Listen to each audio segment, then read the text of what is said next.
Parliamo di sicurezza nei porti, sicurezza per chi lavora negli scali liguri. Ne parliamo qui su Babbo Leo News in compagnia di Enrico Ascheri, responsabile porti della CGIL. Ben trovato Ascheri. Grazie, buongiorno a tutti. Il tema della sicurezza vale tutti i giorni dell'anno, in particolare però voi avete chiesto maggiore attenzione a seguito dell'ondata di maltempo che ha colpito la Liguria e altre regioni d'Italia a fine ottobre. Quali sono state le difficoltà vissute dai lavoratori sulle banchine in quei giorni?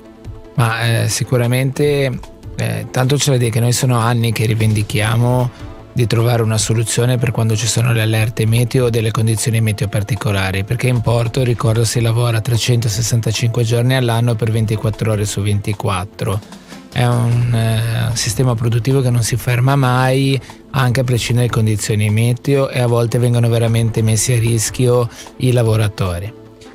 Anche a volte basta che ci arrivi delle raffiche di vento impreviste molto forti, dove si rischia di rimanere magari sotto a qualche container che può cadere o altro materiale, anche perché parliamo di tonnellate quando cadono, non è che sì, penso che i video li abbiano visti anche i nostri ascoltatori di container alla Spezia ad esempio ribaltati, quindi è un attimo lì se ti trovi sotto. Sì, l'abbiamo avuti anche qua a Genova, molti container caduti anche dalle navi direttamente, perché a VTE ci sono stati dei container che sono caduti dalla nave in banchina, addirittura uno è rimasto incastrato tra la banchina e la nave e continuava a avere una frizione, e quindi diciamo che è un tema molto sentito per noi, ma come in passato avevamo anche posto sul gelo, qualche anno fa era venuto il gelo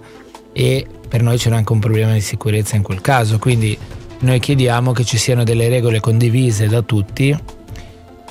dai tennissimi, soprattutto perché se arrivano delle condizioni meteo estremamente pesanti e si è a lavorare, si fermano le attività, magari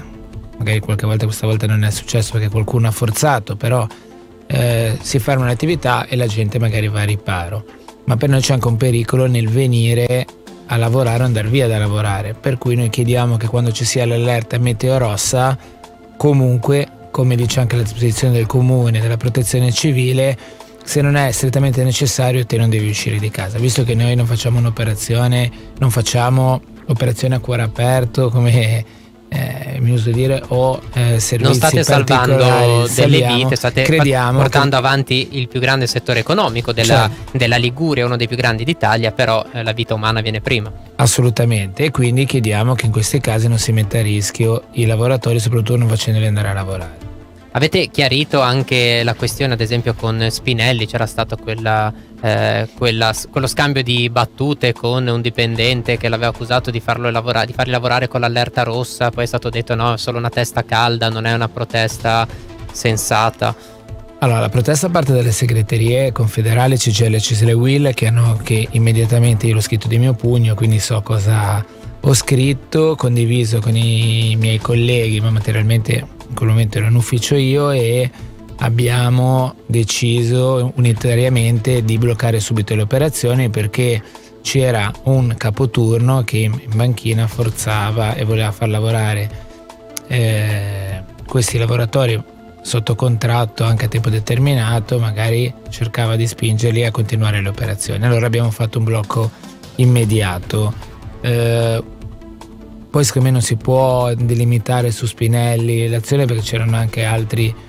terminalisti che in quel momento facevano operazioni diverse, quindi magari in sicurezza, però come dicevo prima noi poniamo un problema diverso sull'allerta meteo rossa, tant'è vero che ci sono degli incontri in autorità portuale, ne abbiamo già fatti 2, ce ne sarà un altro martedì prossimo nel pomeriggio, dove la nostra posizione in maniera unitaria è chiara. Cioè, fino a che non si trova una soluzione, tutte le volte ci sarà un'allerta rossa,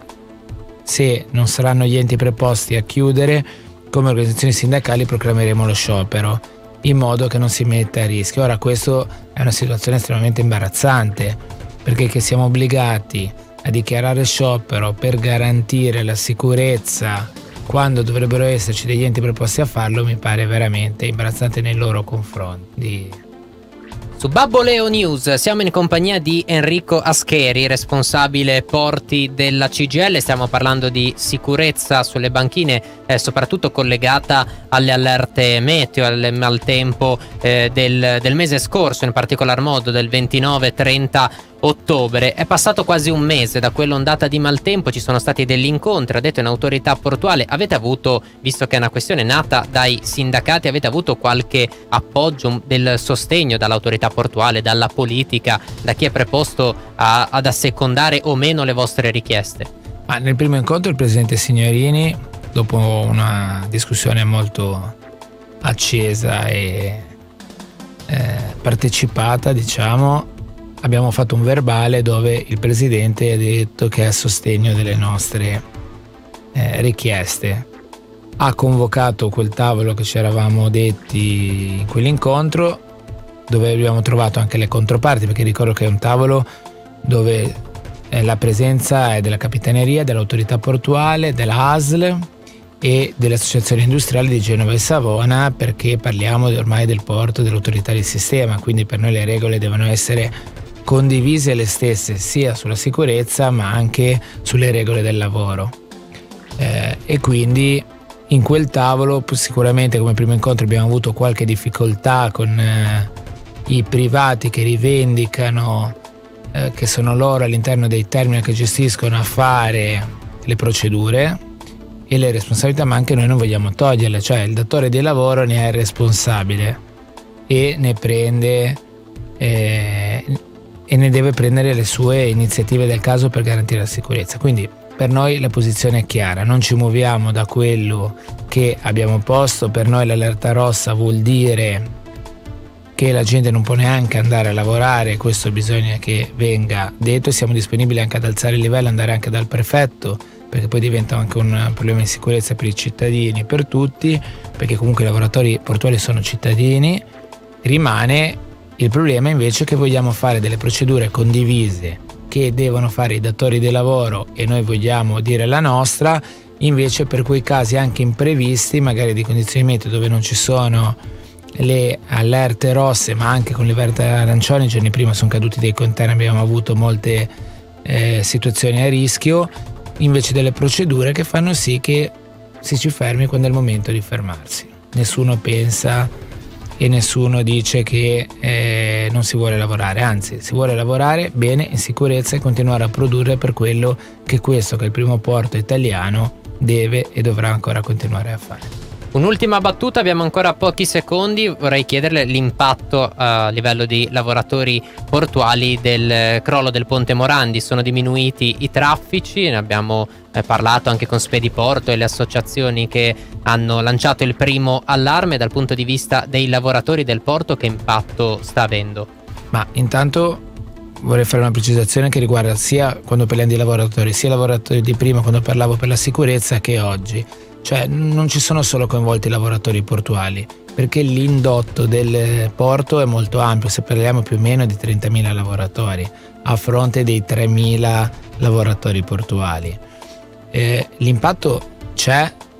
lo viviamo direttamente nei terminal, lo viviamo con la compagnia portuale che ci sta rimettendo parecchie giornate di lavoro, ma lo vive l'autotrasporto, lo vivono i spedizionieri, gli agenti marittimi, i servizi tecnico-nautici, perché anche quando parliamo di sicurezza, per noi anche la sicurezza navigazione è un tema che stiamo trattando. Quindi l'impatto c'è, non è ancora risolto, secondo me non sarà risolto neanche nei prossimi anni. Sicuramente se qualcuno pensa a oggi possiamo permetterci o comunque stiamo perdendo del traffico, non è automatico che quando poi avremo le infrastrutture questo traffico tornerà. Questo deve essere un concetto per cui tutte le istituzioni che dal giorno dopo il governo ha detto dobbiamo subito intervenire, a distanza ormai di diversi mesi, purtroppo quelle soluzioni così lampo non le abbiamo trovate, e quindi chiediamo che vengano rispettate le parole date in quell'evento drammatico, non solo per quello che è successo, ma per il rispetto di tutte le persone coinvolte, ci sia anche oggi seguito a quelle dichiarazioni. Grazie per essere stato con noi, ad Enrico Ascheri. Matteo Agnoletto, Babboleo News. Cosa succede in Liguria?